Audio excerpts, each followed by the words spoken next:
Masama ang loob ni Shawnee Winston sa nangyaring trade recently dahil akala niya okay na sila ng Converge at pwede na siyang manatili ng at least 3 to 4 years pa. Kung yan ang inaakala ni Winston, pues maling team ang napasukan niya. Pinagpalit na nga siya kasama ni Kevin Racal kapalit si Jonel Policarpio. Last year, naging matunog nga itong umano planong pagtakas ni Winston sa Converge at mukhang natunugan kasi niya na ititrade na siya kahit nung hindi pa man nagsisimula ang Philippine Cup. Hindi na siya sumisipot sa mga practices at mas lalong wala ng ganang maging kabahagi nila ayon kay Delta Pineda. Kapag umalis na siya, meron pang isang buwan na natitira sa kontrata niya. Kakasuhan siya ng breaching of contract.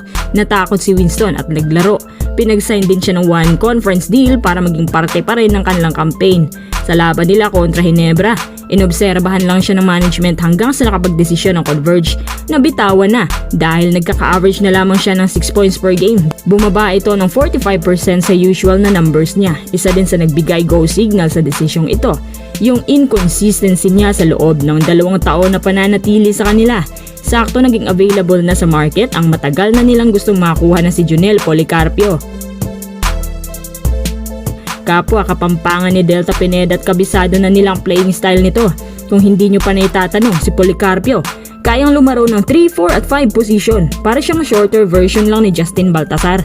Isang versatile 6'5 big man na isa nga sa mga best players ng NLEX. Nagtataka nga ako kung bakit binagsak nila yan sa kanilang roster, gayong consistent naman siya.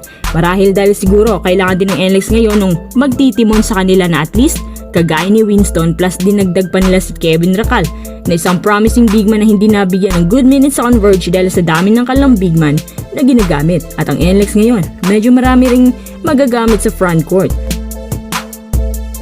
Going back dito sa Converge, si Jonel Policarpio ang masasabi kong missing piece nila ngayon. Good move din itong pag-train kay Winston dahil marami naman silang guards at kinonsidera nga nila si Juan GDL, Devil Ponso at Mikey Williams na mga perfect guards sa PBA. Samahan mo pa ng 3 versatile big man na can shoot, can defend, na kaya rin maging wing. Ano pa bang hahanapin mo sa Converge ngayon? Base nga pala sa ibang rumors na lumalabas, nagbayad daw sila ng 3 million na initial payment sa kanilang import na si Keylor Kelly para lang makuha ito dahil nga sa kanyang defensive capabilities na pwede maging tower at panlaban daw nila kay Bol Bol. Pinatunayan din ng Converge na hindi lang sila sa import kumakapit kundi sa totoong abilities din na pinagsama-sama. Mukhang panalong-panalo talagang Converge sa mga trades na ginagawa nila. At pag-usapan din natin pala itong tanging dahilan na kaya pala si Kai Sotto hindi makakasama sa Gilas na pag-alaman ng ilang sources na hindi pala sa injuries ang problema. Matagal gumaling si Kai at ang dahilan ng hindi niya pagsipot ay ang possible offer ng 3 NBA teams na nangangailangan ng big man ngayon dahil nga halos nasa injury list silang lahat. Ang unang team na posibleng kumuha kay Kai ang Utah Jazz, ang former team ni Jordan Clarkson. 2 big man nilang kasi ang nagpapalitan sa court at hirap silang i-utilize dahil sa kakulangan sa tao. Si Kyle Filipowski at si Oscar Tshiebwe ang kanilang sandalan sa front court.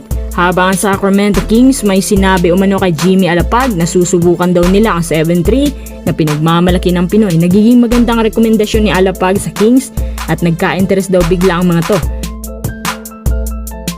Pinakahuling team ay ang Washington Wizards. Magiging malaki nga raw ang tulong ni Kai Sotto kina Tristan Vukcevic para sa kanilang rebuilding process at bilang nasa development stage na nga sila, kailangan daw nila ang big man na resilient at versatile type. Ayon kay Homer Sison, ang balitang to ang magpapasaya sa mga Pinoy na itinago na muna niya sa lahat habang yung iba lumabas na nga sa reliable websites. Kung ito naman palang dahilan kaya hindi makakasipot si Kai, reasonable naman talaga yan. Syempre, kapag nagkatotoo, siguradong magdiriwa ang buong Philippine sports community kasi first time na mangyayari yan sa history. Ang hindi okay dyan, iniwan mo nang ang Gilas, wala ka pang NBA career na nalandingan. Baka kasi, gaya ng dati, sugar-coated lang ang NBA offer.